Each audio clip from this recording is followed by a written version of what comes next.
Ao principio do noso programa falábamos do caso que desvelou Gueciencia do calote dunha xarra de auga milagreira.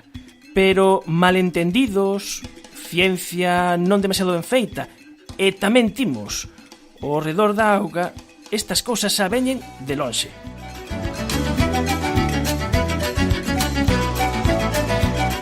Temos outro lado do teléfono a José Vázquez Tato, catedrático do Departamento de Química Física da Universidade de Santiago. É responsable do Grupo de Investigación Química Supramolecular e Físico-Química de Coloides.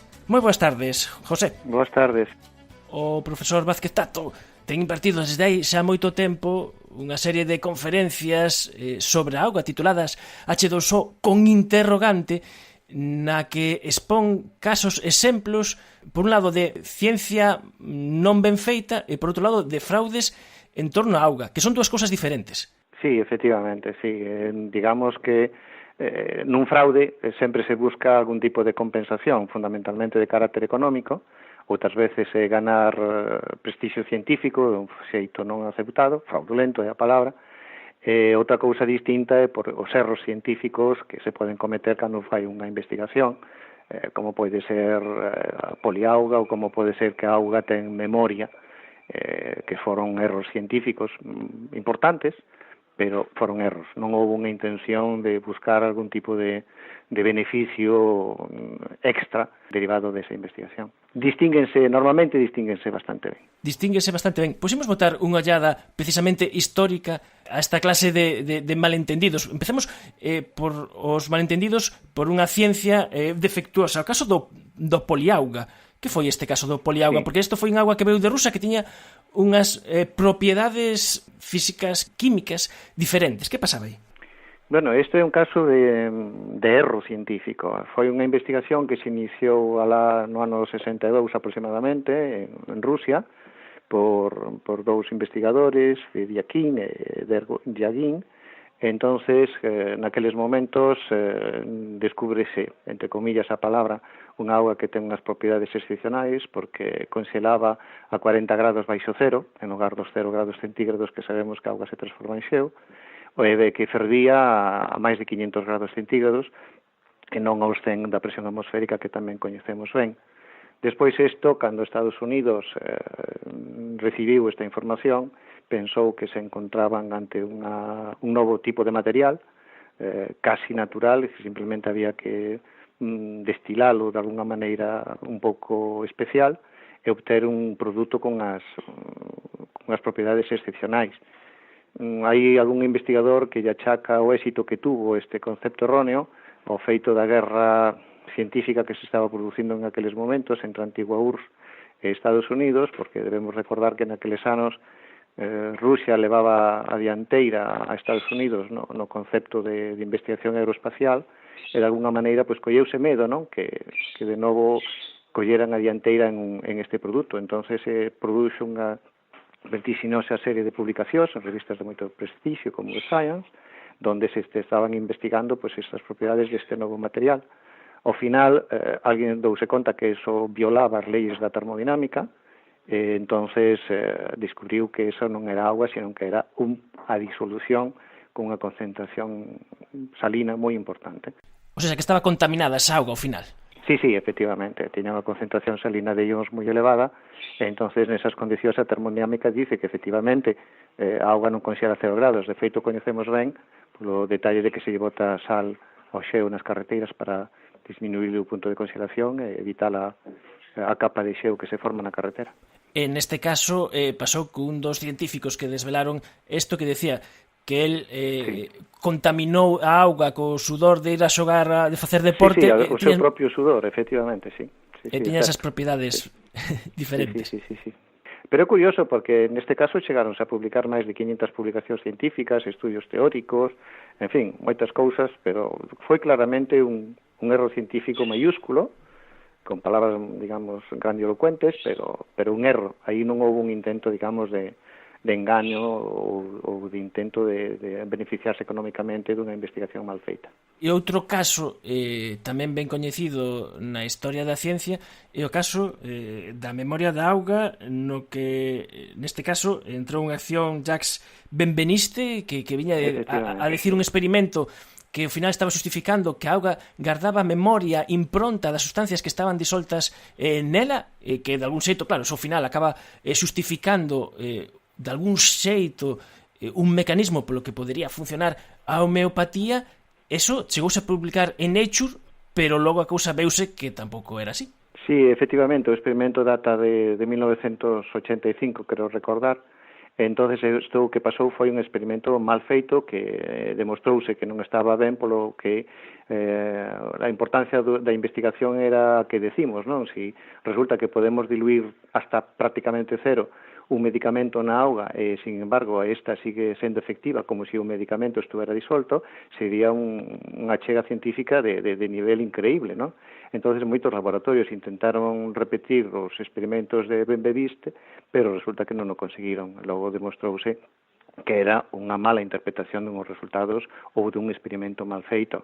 De novo, Benveniste equivocouse, errou, pero non intentou obter beneficio económico da súa chega, non? Distinto é o feito de que intentemos utilizar este mal experimento para decir que a auga ten memoria e xustificar as elevadas dilucións típicas das recetas homeopáticas. Estes son dous casos de ciencia mal feita, pero logo se buscamos casos de que nos venden auga con propiedades milagreiras ou propiedades estranas, desos non hai máis que meterse na rede e atopamos infinitos casos de cousas que non teñen ningún sentido químico. Bueno, se sirve de anécdota, eu teño como uns 50 folios escritos con direccións de páxinas web onde se detectan no mundo augas fraudulentas ou con propiedades fraudulentas. Por exemplo, a Pentawater. Sí, esta quizá máis coñecida, non? O nome de Pentawater ten a súa explicación científica, non?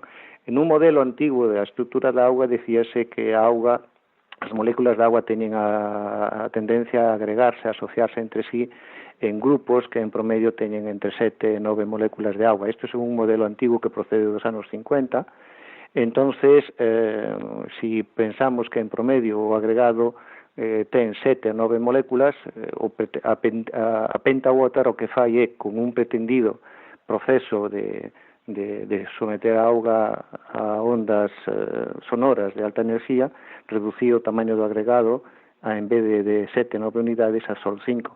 Entonces di que é máis lixeira, por tanto pode penetrar millor polas células do organismo, hidrata millor, é máis enerxética, cura o cáncer, axuda coa diabetes, eu que sei cantas cousas máis. É moi vendida foi esta auga. Sí, de feito acadou os primeiros postos de ventas en Estados Unidos. En tendas relacionadas coa salud, non?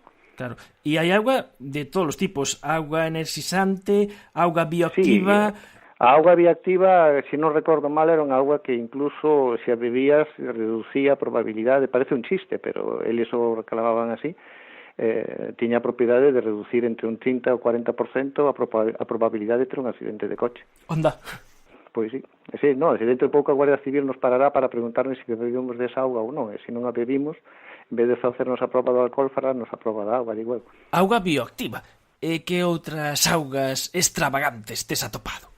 Bueno, había outra moi curiosa, que era unha auga que ten a propiedade de ter máis cantidade de oxígeno disolto, co cual, ao ter máis oxígeno disolto, pois, digamos que era unha auga que nos beneficiaba máis, porque tiñamos unha capacidade de autooxigenar o corpo moito máis rápida, non? Como se respiráramos polo estómago, non polos pulmóns. A mí pasoume unha cousa, mentre estaba consultando información sobre isto, buscando cousas de auga, o señor Google xa se deu conta de que eu estaba interesado nestas cousas, e vendo unha páxina, me apareceu unha publicidade, unha cousa que non eu buscaba, que era dunha xerra, que o que facía era hidrólise de auga e lle metía hidróxeno, e en vez de auga oxigenada, neste caso tiñamos auga hidroxenada, o sea, que temos para todos os gustos.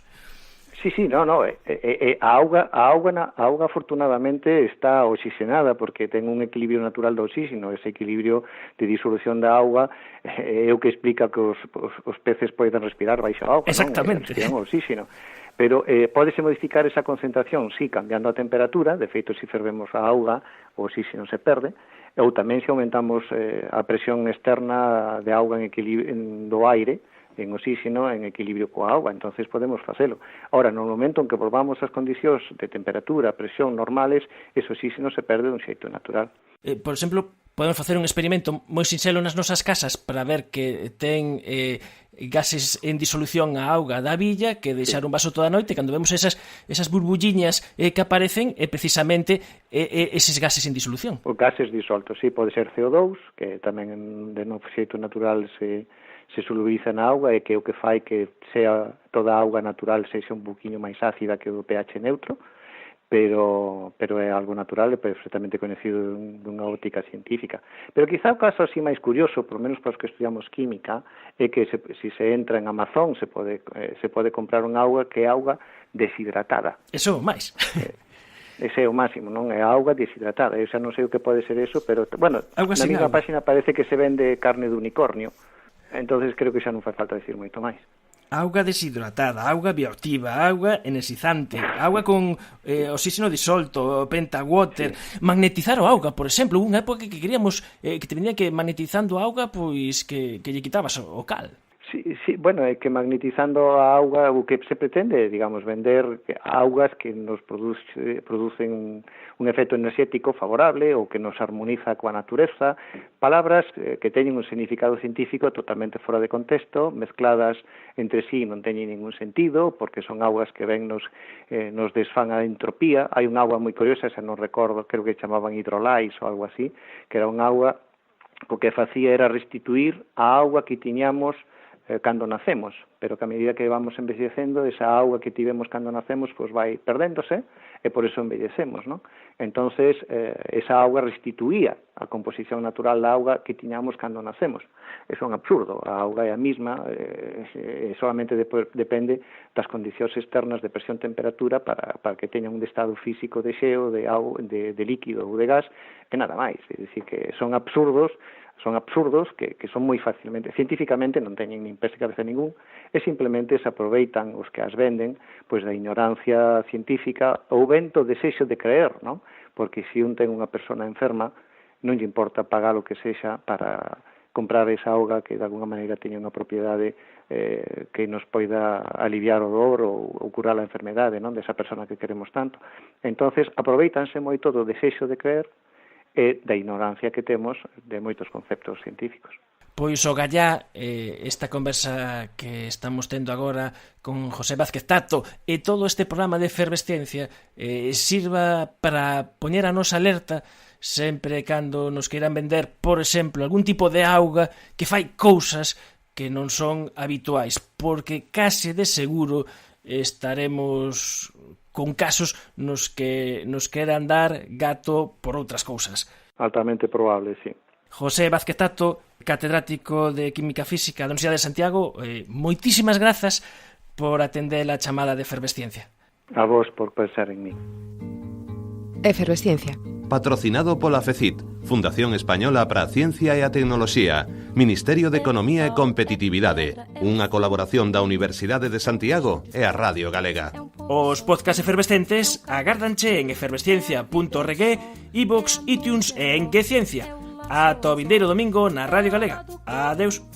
Da madeira, cainga, candeia, é uma tita pereira, é madeira de vento, tombo da ribanceira, é um mistério profundo, é o queira ou não queira, é o vento ventando, é o fim da ladeira, é a viga, é o vão, festa da comieira, é a chuva chovendo, é conversa ribeira das águas de março, é o fim da canseira, é o pé, é o chão, é a marcha estradeira, passarinho na mão, pedra de atiradeira. Uma ave no céu, uma ave no chão, é um regato, é uma fonte, é um pedaço de pão, é o fundo do poço, é o fim do caminho, no rosto desgosto, é um pouco sozinho, é um estrepe, é um prego, é uma ponta, é um ponto, é um pingo pingando, é uma conta, é um conto, é um uma prata brilhando, é a luz da manhã, é o tijolo chegando, é a lenha, é o dia, é o fim da picada, é a garrafa de cana, o estilhaço na estrada, é o projeto da casa, é o corpo na cama, é o carro enguiçado, é a lama,